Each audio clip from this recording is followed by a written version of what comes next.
사랑하는 꿈의 가족 여러분, 오늘은 목요일입니다. 이 하루도 하나님과 동행하시고 하나님의 은혜가 풍성한 하루가 되시기 바랍니다.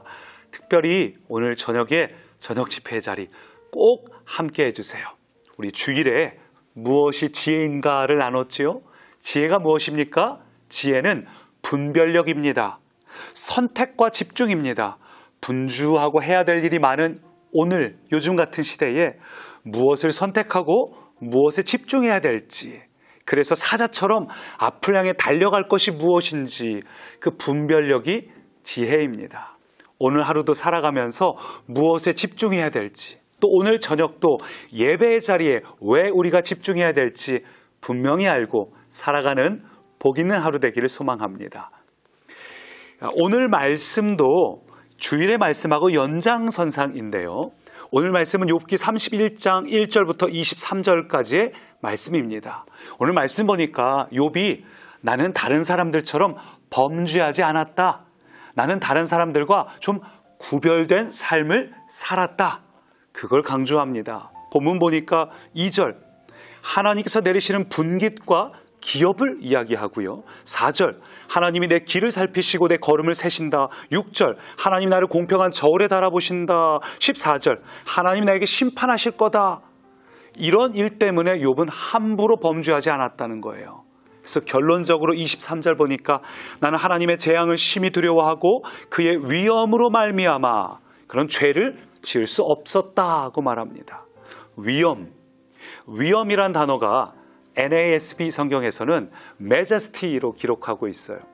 우리가 황제폐하를 아련할 때 드라마나 영화 보면 Your Majesty 하고 인사하잖아요.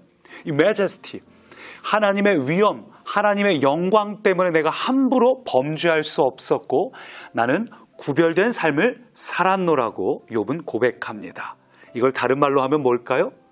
하나님을 경외하는 삶을 욥이 살았다는 거죠. 우리가 주일에 하나님을 경외함이 무엇인가, 아브라함이 이삭을 바치는 예를 들어서 경외함에 대해서 설명을 나눴었는데요. 저는 오늘 하나 더 요나서를 통해서 경외함이 무엇인지, 왜 욥처럼 구별된 삶을 살아야 되는지 하나를 짚어보고 싶습니다. 요나 1장을 보면 하나님이 요나에게 저 니느웨로 가서 복음을 전하라, 회개를 시키라고 말하죠. 그러니까 요나가 기분이 나빠졌어요.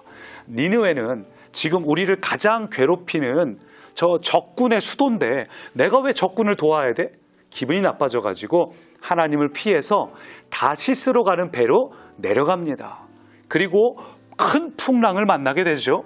배에 있는 사람들이 투표, 제비뽑기를 해가지고 요나가 걸리게 됐어요. 그러니까 사람들이 요나한테 너 뭔 잘못했길래 이런 문제가 우리에게 생긴 거야? 그러자 요나가 뭐라 대답하는지 한번 보십시오. 요나 1장 9절 보니까 나는 히브리 사람이요 바다와 육지를 지으신 하늘의 하나님 여호와를 경외하는 자로다. 이 굉장히 놀라운 표현이에요. 왜냐하면 당시에는 자기들이 믿는 신을 어떤 지역의 신, 나라의 신으로 믿었습니다. 이집트의 신은 이집트에서만 유효했고 이스라엘의 하나님은 이스라엘 안에서만 활동할 수 있다고 믿었어요.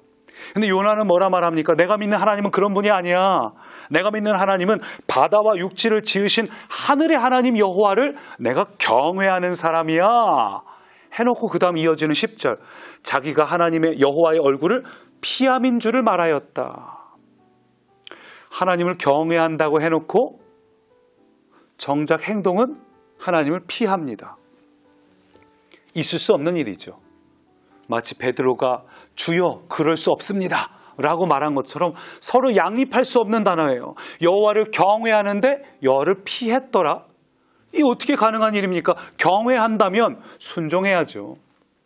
뱃사람들도 이상했어요. 그렇게 말하는 거 듣고 뭐라 그럽니까? 무리가 심히 두려워하며 이르되 네가 어찌하여 그렇게 행하였느냐. 그렇게 놀라우신 하나님이라면서 그럼 더 경외할 줄 알아야지. 어떻게 네가 하나님을 피한다는 생각을 했냐? 넌 그 경외라는 단어 쓰면 안 돼. 말도 안 되는 얘기야. 오히려 이방인들 입에서 놀라워하고 있는 모습을 보게 됩니다. 어쩌면 오늘날 우리가 요나와 같이 살고 있는 게 아닐까요? 우리가 하나님이 어떤 분인지 알아요. 얼마나 놀라운 분인지 알고 있습니다. 그리고 입술로도 우리가 하나님을 경외한다고 말합니다. 근데 정작 우리의 삶은 어떨까요? 경외하는 삶을 살고 계십니까? 오늘 요나를 보면서 우리가 느끼는 건요, 경외함이 무엇인가? 경외함이란 첫째, 말씀에 순종하는 거예요.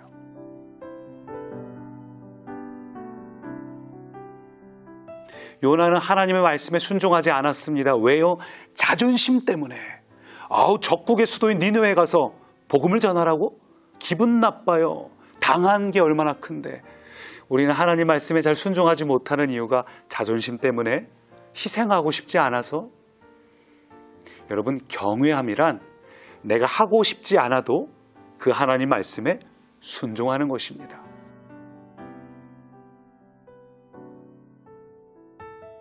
그러면 경외하지 않는 그 반대 표현은 뭘까요? 그 반대말은요, 그러니까 죄란 무엇인가? 죄는 하나님을 피하는 거예요.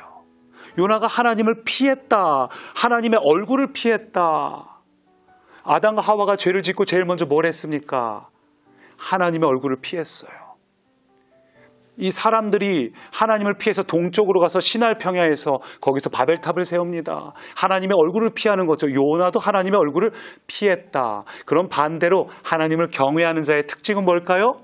하나님의 얼굴을 사모하는 거예요. 그냥 사모하는 게 아니에요. 얼굴과 얼굴을 마주보듯이 사모하는 거예요. 하나님, 나 정말 친밀해지고 싶어요. 하나님, 정말 나 가까워지고 싶어요. 하나님, 이 정도 은혜 갖고는 안 돼요. 나는 정말 뜨거운 은혜, 깊은 은혜를 사모합니다. 나 이런 마음으로 추수감사주일 만날 수 없어요. 난 정말 하나님께 뜨겁게 사랑받고 나도 하나님께 뜨거운 사랑을 드리고 싶어요.